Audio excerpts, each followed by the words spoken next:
In 1945, British and American pilots had rained death and destruction on Germany. Now, in 1948, they were flying again to Berlin.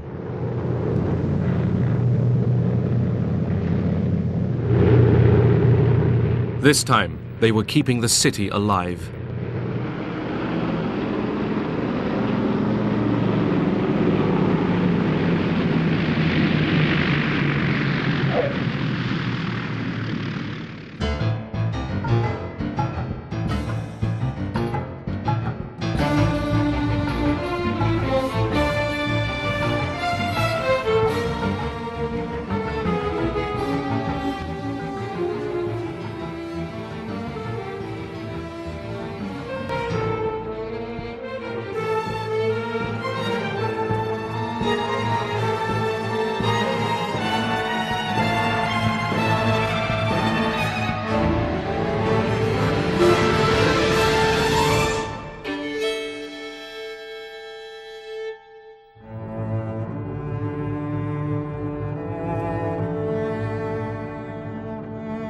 Berliners were a beaten people in 1945.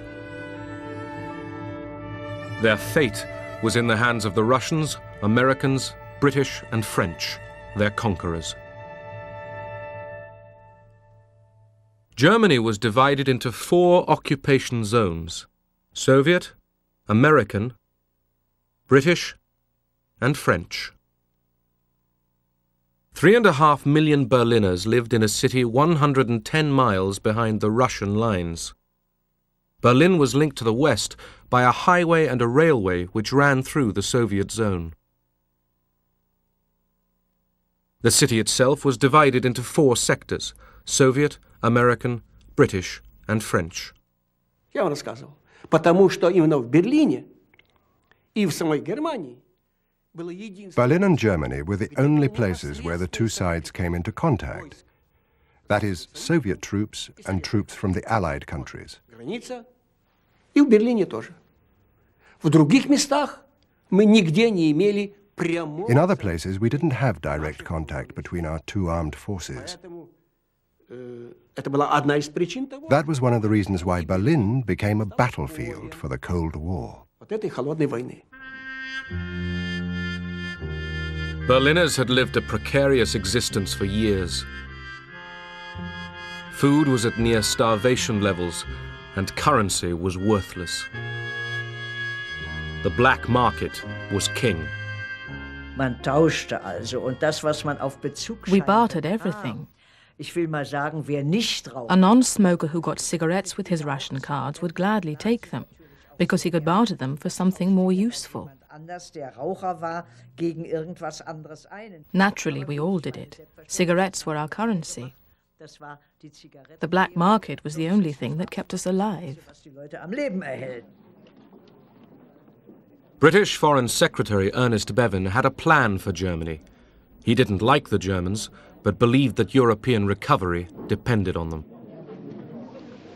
We have to try and recreate Germany on a democratic basis, give her a chance to live, at the same time make sure that the security of the rest of Europe is preserved and that aggression cannot take place again.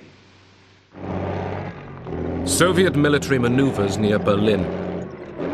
By 1948, the honeymoon among the Allies was long over. The Soviets wanted a weak Germany under 4-power control. America, Britain and France were secretly planning a new German state in their occupation zones. Spies told the Soviet military governor, Marshal Vasily Sokolovsky, about the plan. Он нас собрал всех и сказал, что прочел нам данные. He gathered all of us together and read out an intelligence report. Данные разведки показали, что в Лондоне совершился. The report stated that a secret conference about Germany was held in London. He read out everything that was discussed in London. Sir Brian Robertson, the British military governor, and his American counterpart, General Lucius D. Clay, had to implement the Western plans. General Clay was the hardest working man I've ever encountered, no vacation. He skipped lunch because he considered that a waste of time. Instead, he had 20 cups of coffee and 2 packs of cigarettes a day. What impressed me particularly was his fantastic ability to absorb difficult questions that were quite outside of the framework of his experience. After all, he was a professional soldier. The Allied Control Council met regularly in Berlin. Usually, as here, the proceedings followed a well-worn path. The American General Clay and his Western partners exchanged routine information with their Soviet counterparts. But on March 20th, 1948, Sokolovsky wanted more. He spoke in a very tactful and polite fashion, in a very restrained way. He said, "Could you please fill us in? Tell us what happened at the meeting in London." Clay replied that they weren't going to look into it. Sokolovsky then asked what was the point of having a control council if they were not going to tell us what went on in London, and if they kept secret from us the various issues concerning Germany. Have we or haven't we got a control council? The Russian just stood up, and he had about 5 or 6 of them on the left and the right of him, and they just walked out, which was not called for, because when they closed the meeting, it was always done in a professional manner. And the general just told everybody to stay put, because the meeting wasn't over.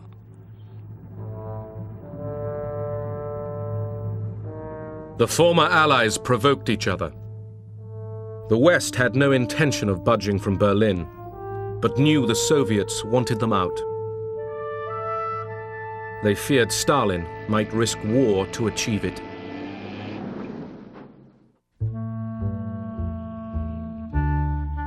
The Western Allies planned a currency reform in their zones.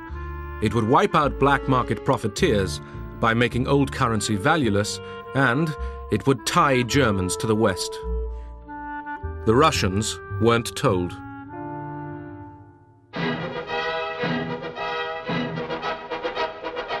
May Day 1948.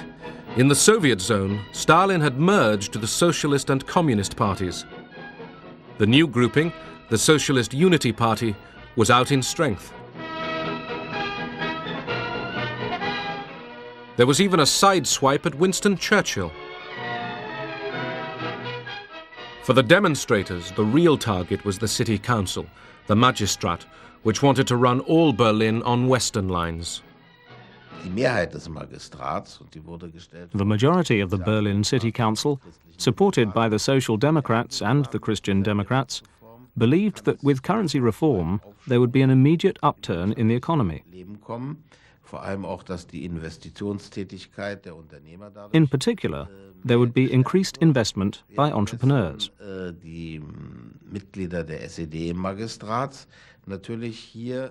On the other hand, the Socialist Unity Party councillors saw it as a threat to the still incomplete nationalization of property which had belonged to the big companies, to war criminals, and to Nazi Party members. Generally, to all those whom the Socialist Unity Party blamed for supporting Hitler in 1933.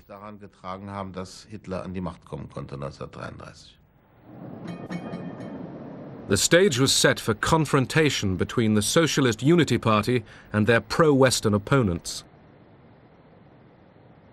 These were led by Ernst Reuter, whose family had once been forced to flee from Hitler. His election as mayor of all Berlin had been vetoed by the Russians. Es allen klar wurde, dass der kommunistische Diktaturwille jedes Mittel benutzen wird, seine Macht im Schatten des russischen Imperialismus aufzurichten, da haben wir in Berlin. It was a very tense atmosphere again, full of possibilities that the Russians would try to enforce their power in that part of the country, in the city of Berlin, of course, that maybe the family again would have to flee from dictatorship. West Germans lined up for their new money, the Deutschmark. Each person could exchange 40 marks and only 40 marks. All other old money was worthless. The Soviets retaliated by issuing their own new currency, which they insisted would include all of Berlin. Currency and political power were synonymous at that time. And therefore it was so important that the Western currency, the D-Mark, had to be introduced into West Berlin and not the Eastern German currency. General Clay and the Western Allies were persuaded by Ernst Reuter to issue the new Deutschmark in West Berlin. The new Deutschmark, stamped with a B for Berlin, was introduced in the western sectors on June the 23rd. There were now two currencies in the city. Berliners discovered that the Western D-marks were worth more.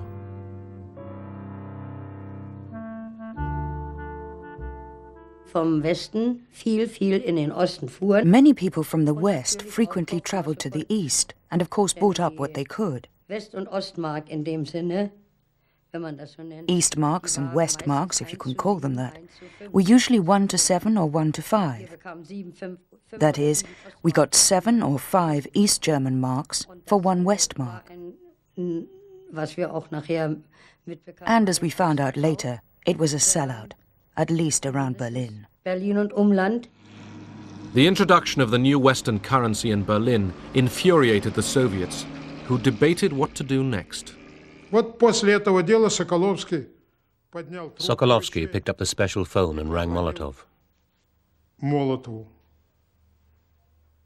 He said, "We're discussing these matters. What shall we do?" We all understood the seriousness of the situation. Molotov replied, "You're not planning to bring tanks out into the streets, are you?"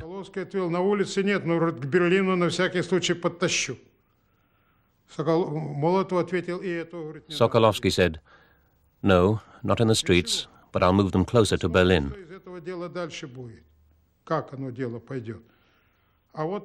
"No, don't do that," Molotov said. "Let's wait a bit. If you bring in the tanks, you'll be accused of planning to seize the whole of Berlin, and they will bring out their tanks. It's better to resolve this issue by using diplomatic language."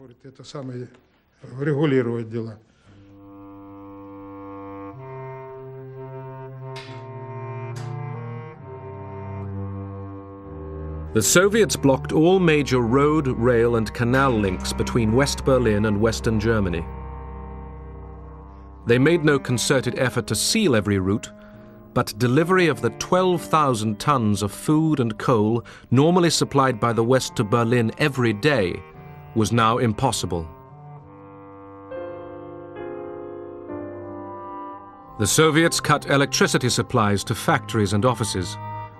West Berliners could do little. Their only large power station had been dismantled for reparations by the Soviets in 1945.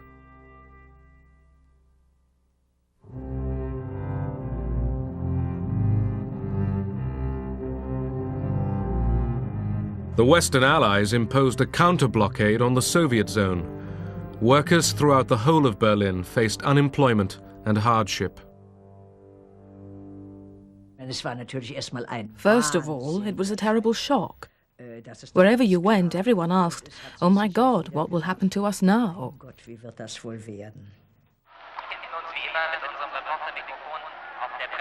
Stalin's purpose was clear: to force the Western Allies to change their policies or quit Berlin. In 1945, the Western Allies had made a written agreement with the Soviets. Planes could fly along 3 air corridors 20 miles wide to 2 Berlin airfields, Tempelhof and Gatow. Seaplanes could also set down on Lake Havel.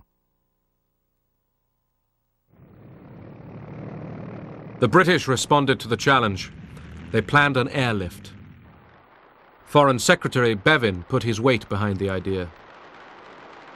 The physical suffering of 2.5 million people in Berlin to try and influence the Allies, the Western powers, in their treatment of the Germans, and to try to force us out, is one which we are unable to accept. General Clay, the American commander, didn't believe an airlift would work. He had wanted to test Soviet resolve by running an armed convoy through the blockade. Reluctantly, he agreed to pursue the airlift idea with Ernst Reuter.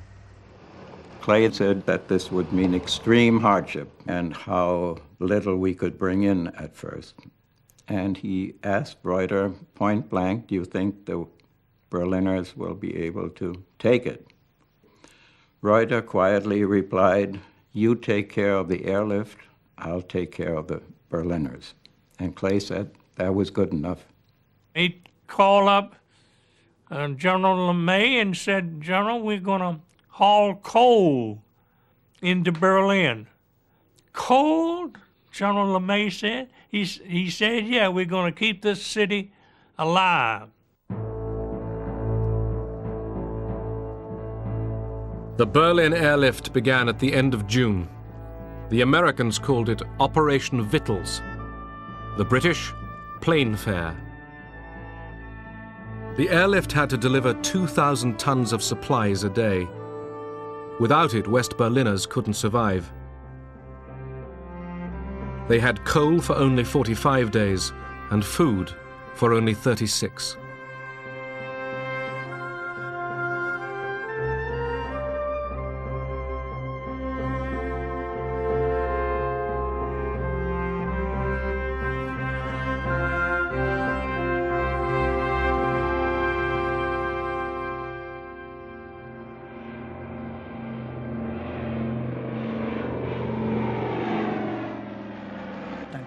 The airlift began, which was welcomed with incredible enthusiasm. People had such confidence in it. It was really remarkable.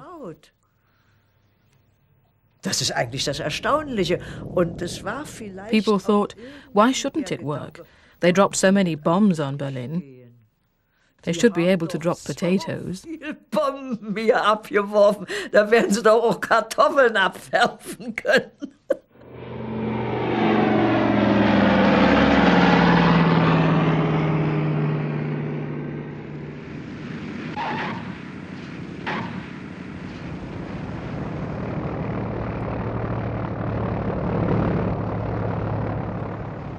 Thousands of Berliners found jobs and one hot meal a day working for the airlift.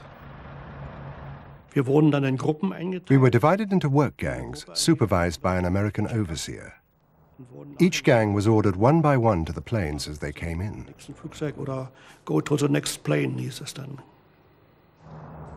Each of the larger planes carried 9 tons.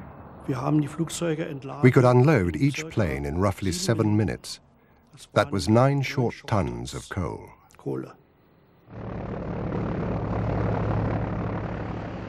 The British hired civilian operators. There weren't many people in England that had any aeroplanes, but I was very lucky at the time, in as much that I actually owned 12 converted Halifax bombers. The government came along and said, look, can we do something with these aeroplanes? And I said, of course. But remember, we all thought that the Berlin airlift was only going to last 2 or 3 weeks, or there would have been a war. America now raised the stakes by sending B-29 bombers, capable of carrying atom bombs, to Britain. The move was highly publicized. These are the men whose nerve-wracking job it may be to fight their way through weather and red obstruction. So grave is the crisis that General Clay is recalled to Washington to report on the situation. He is greeted by Secretary of the Army Royal and then is welcomed by Chief of Staff Omar Bradley.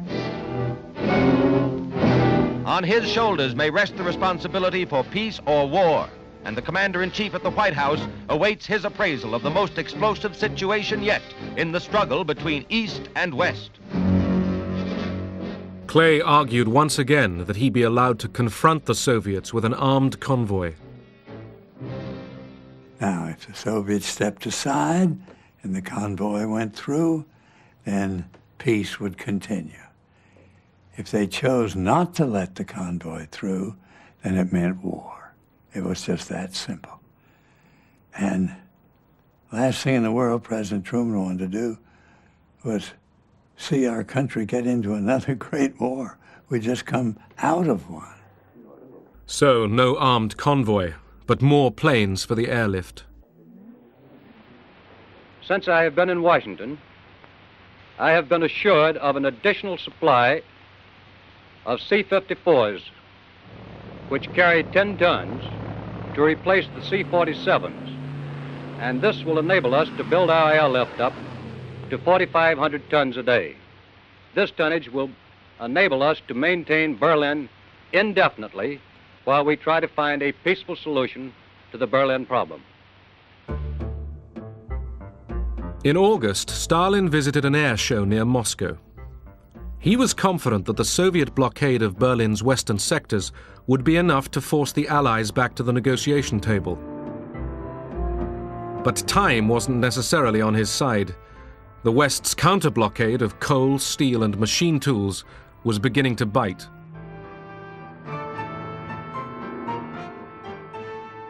When Western diplomats asked for talks, he agreed. И Сталин был, надо сказать, очень спокойный. Stalin was very calm. He smoked. He didn't walk about like he usually did. Не сидел на месте, когда вел беседу, а ходил так все за столом в твоих таких кошачий такой. Normally, he would pace around like a cat in his soft boots. But this time, he stayed seated. Но никаких у него тоже не было, ни записок, ничего. He had no notes next to him. Вот, он сказал, что вопрос, конечно, He said, the question is very important from an economic point of view. даже не в этом. But this is not the most important issue.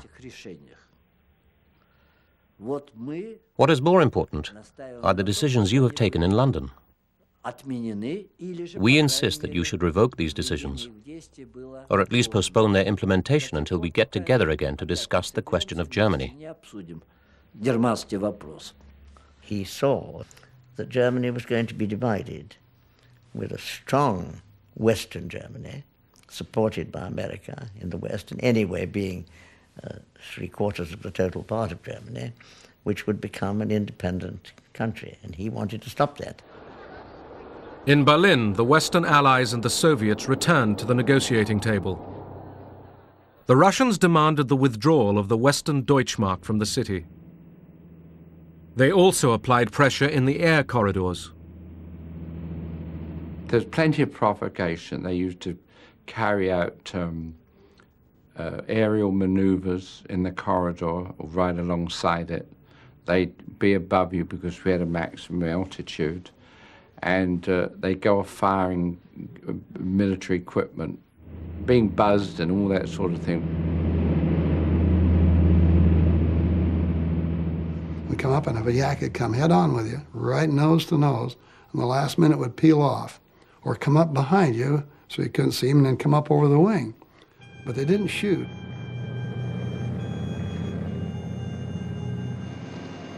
Bad weather caused delays and accidents. The airlift was not delivering enough food, and virtually no coal had been stockpiled for the harsh winter to come.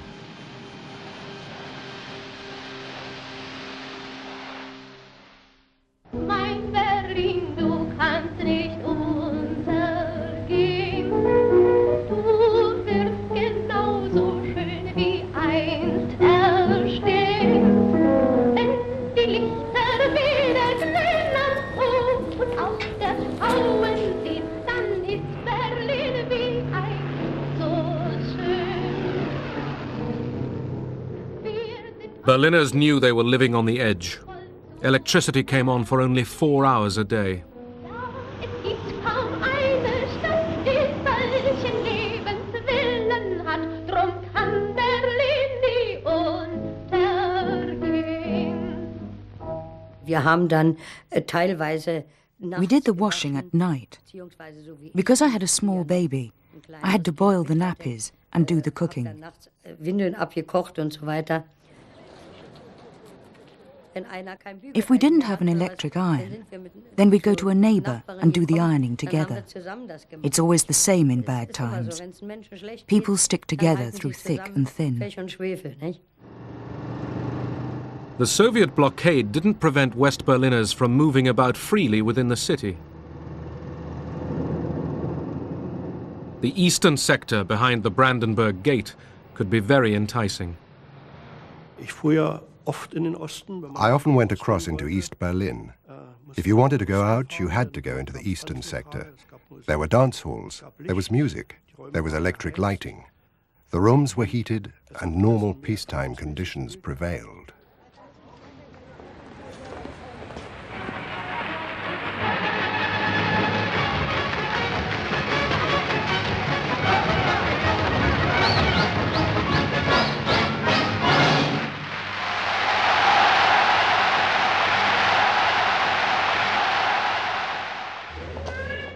The Russians offered West Berliners the chance to buy food in the Soviet sector. Nearly 1 in 10 accepted. The Soviets didn't impose a complete blockade, but West Berliners who went to East Berlin were harassed. We could get out by train, but we were constantly checked here, there and everywhere by the Russians. They came into the station and either demanded our identity papers or searched our bags and rucksacks. You had the feeling that if a Russian didn't like the look of a German, he would take him away. Tension among the former wartime allies was increasing. The city was splitting apart.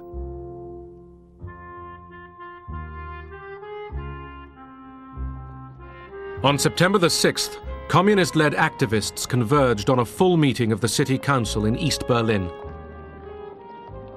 They were looking for trouble.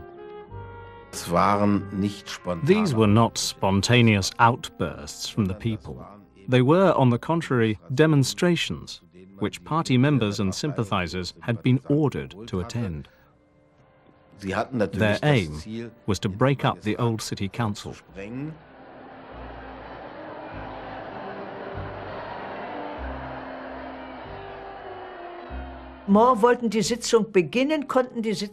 We wanted to begin the session. But Speaker Zur couldn't get it started because communist gangs had made it their business to be there.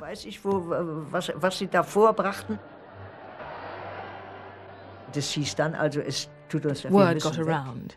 We couldn't work there. Some people had already been beaten up, so we had to leave. Councillors driven out of the city hall met in the safety of West Berlin. With them was Ernst Reuter, who now appealed to all Berliners to gather at the Reichstag to protest.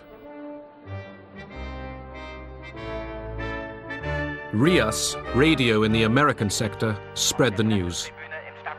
Because of the lack of electrical power, we had loudspeaker wagons going through the streets giving the news several times a day.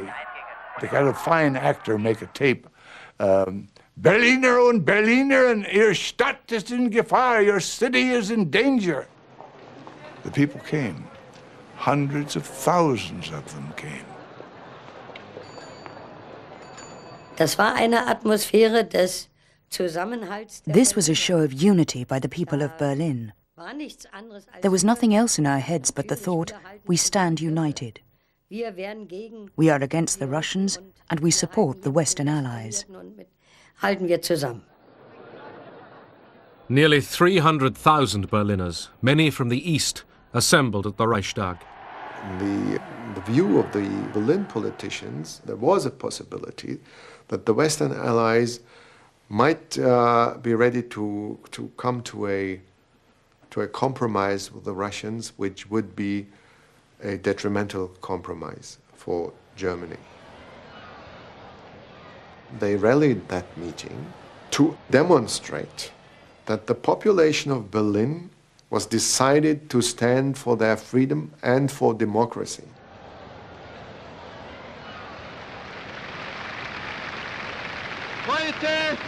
Heute ist der Tag, an dem nicht Diplomaten und Generäle reden und verhandeln. Heute ist der Tag, wo das Volk von Berlin seine Stimme erhebt.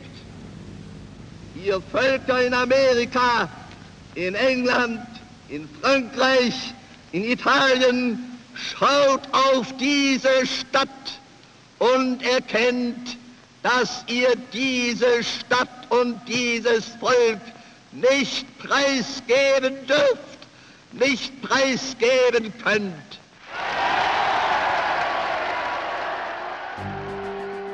When the rally was over, the Soviet flag on the Brandenburg Gate was torn down.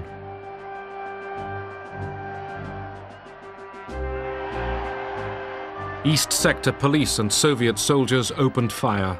12 people were injured. One young Berliner was killed.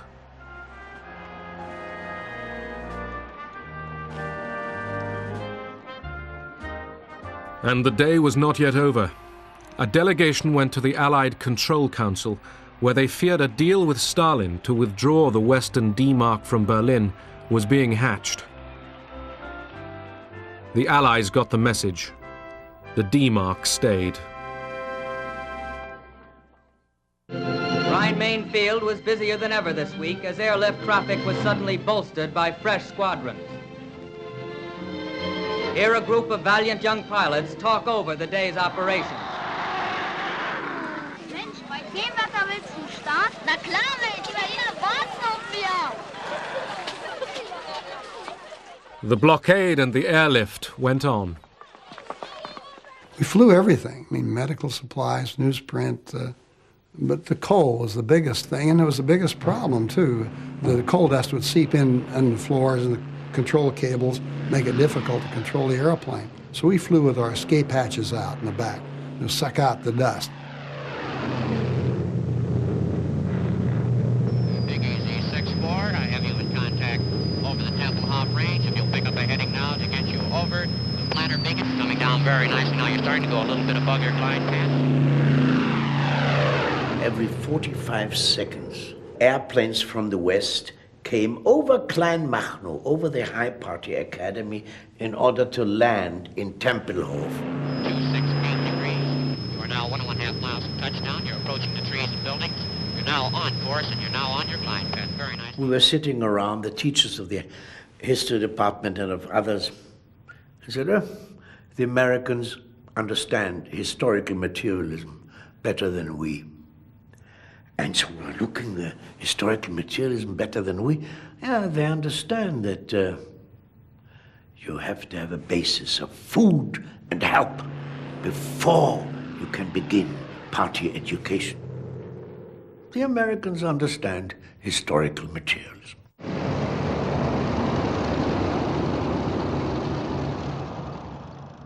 Airlift pilots could fly up to 3 missions every day.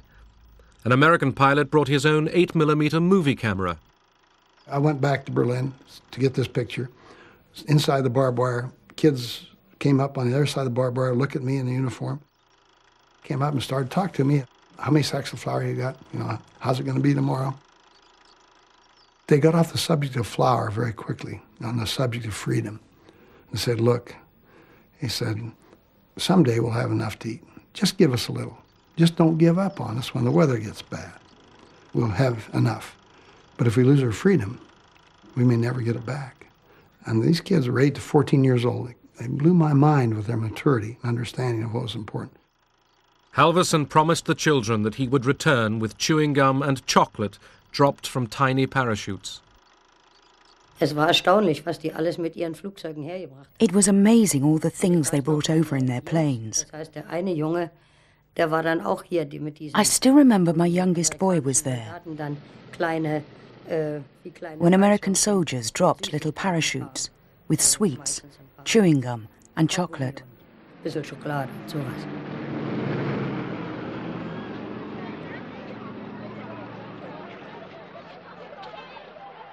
Word of Halverson, the candy bomber, spread quickly. He was summoned to see his commanding officer. He really chewed me out.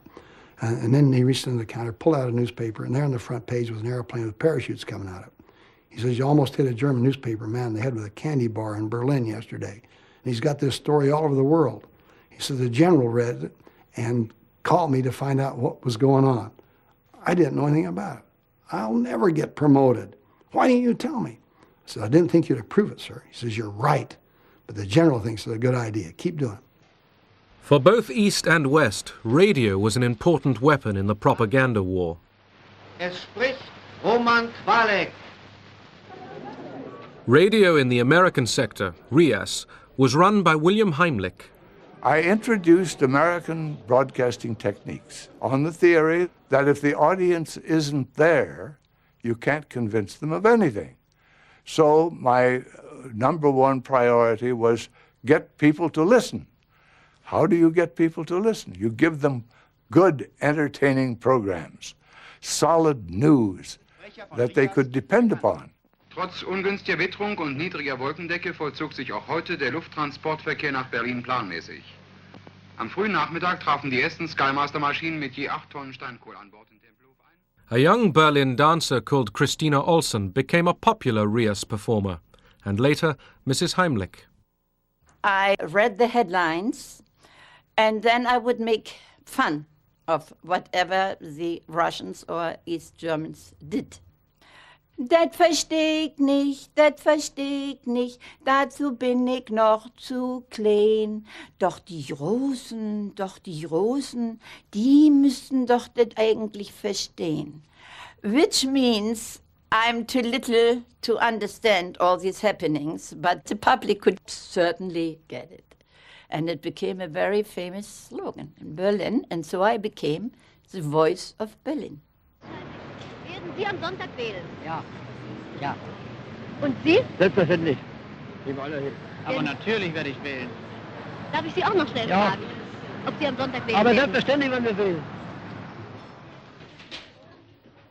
In December 1948, West Berliners voted for a new council to run their half of the city. The Socialist Unity Party, which dominated the old council in the Soviet sector, boycotted the elections. Wir sind im Moment als Stadt gespalten. For the moment, we are a divided city. There is nothing we can do about it. Our survival now depends on developing extremely strong ties with West Germany. Ernst Reuter was now mayor, with Louisa Schroeder as his deputy, but only in one half of Berlin.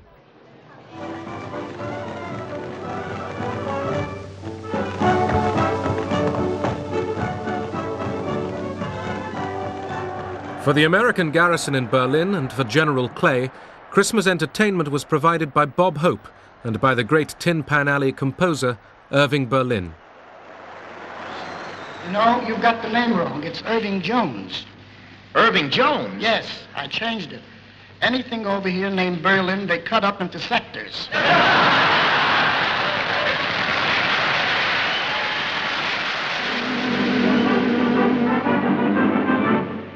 Not long ago, a group we called the Air Corps helped win the war and took a bow. Not long ago, we cheered the fighting Air Corps. Let's see what's happened to them now. Operation Bills, there's Lindsay on the way, and rolling wheat and hay, and everything's okay. Operation Bills, as in the night we go, we won't forget to blow a kiss to one. Operation Vittles, the American code name for the airlift, was working at last, thanks to an unusually mild winter. On Easter Sunday 1949, a record 13,000 tons was airlifted in 24 hours. The gamble had worked. Berlin could be supplied indefinitely by air. We lived at Karlshorst and could hear the noise of the aeroplanes, which delivered everything, including chocolate and Christmas presents.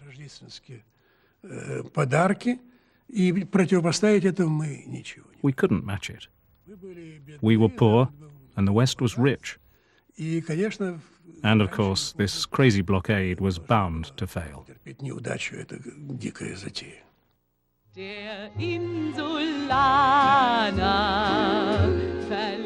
The Soviets had failed to drive the British, Americans and French out of Berlin. The Allied counter-blockade was hurting the Soviet zone. On May 12, 1949, Stalin called it quits. As midnight nears, tension mounts at the British frontier control post. Familiar with the old Russian habit of changing their minds when it suits them, seasoned campaigners could not quite grasp this new mood of cooperation. As on the stroke of 12, the barrier goes up and a British jeep leads the race into Berlin.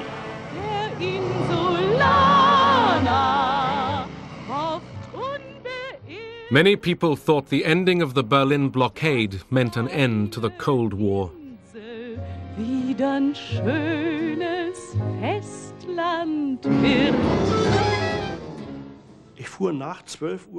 I returned home after midnight, having taken the S-Bahn from Ostkreuz to Neukölln. When we crossed the boundary between the two sectors, everything was bathed in light. It was like a dream. Freude. Weiter nichts. Sheer joy. Nothing else. We had done it. It does work with the West. That was so very important. The West has won.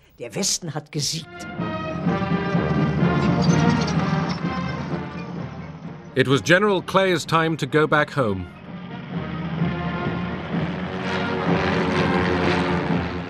After a goodbye parade, he paid a final visit to Berlin.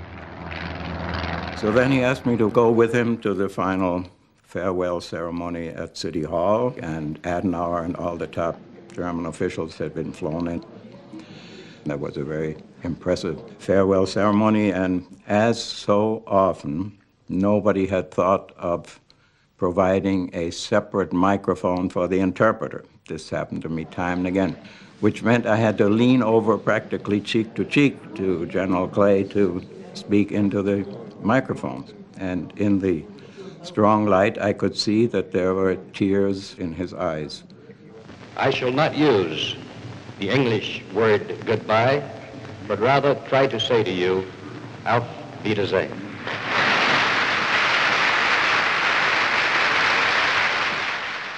The day General Clay said auf Wiedersehen, the head of the future West German Republic, Konrad Adenauer, addressed Berliners. Und erfüllt von tiefer Dankbarkeit für euren Kampf, für euer Leid, für eure Geduld, die jetzt zum Siege geführt hat. The Cold War period in Berlin was really the core, the root of post-war democracy in Germany. There was a growing feeling that the Germans, after all, can be satisfied to accept democracy as their own ways of living and to become part of the Western world. Сам этот берлинский кризис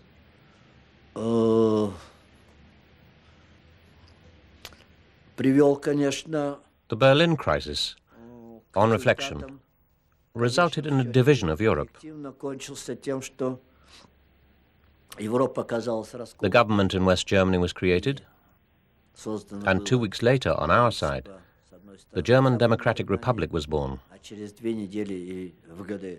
That division went right across Germany. In April 1949, British Foreign Secretary Bevin's dream of a strategic alliance between Western Europe and North America came true with the signing of the North Atlantic Treaty. The overall success of the Berlin airlift was, first of all, it persuaded a lot of very frightened people throughout Europe that they had to come into the Atlantic Alliance, which provided the security for the general feeling that we are safe in spite of these very much larger Russian forces which were next door.